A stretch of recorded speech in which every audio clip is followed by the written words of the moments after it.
What is economics? Economics often is considered a dry or dismal science. In schools, it is often taught with a focus on abstract supply and demand charts or complicated mathematical formulas. When we think about economics or the economy, we think about money, goods or services, or perhaps government policy. Although these are aspects of an economy, economics at its core is about human actions. It's about the choices and actions we make as individuals.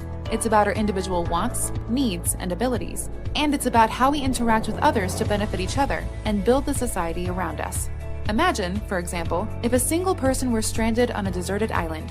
For this person, let's call him Bob, the top priority is obvious: survival. He needs water, food, and shelter.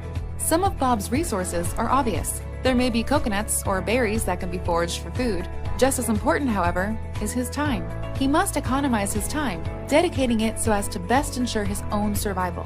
Does Bob focus on finding water, or does he dedicate his first few hours to building a shelter?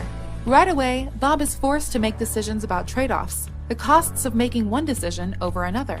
Bob may decide that he can survive 3 days without water, and so focuses instead on creating a shelter for the night. Another person in this situation may choose differently, but it is Bob's individual judgment that guides the choices he makes. Bob's decision may not be the right one.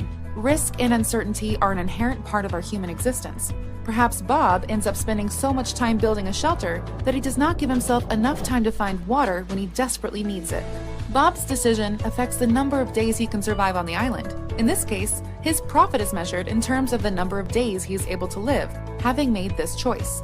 A loss could be his death.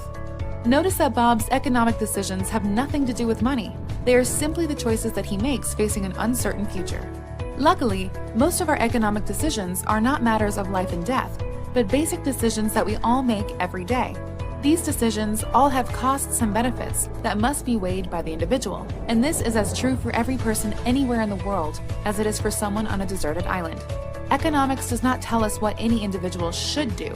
Instead, economics is about understanding the costs of our decisions, about understanding how we can create value by satisfying our wants and the wants of others, and about the ways that we as individuals all play a role in contributing to the rise or fall of human civilization.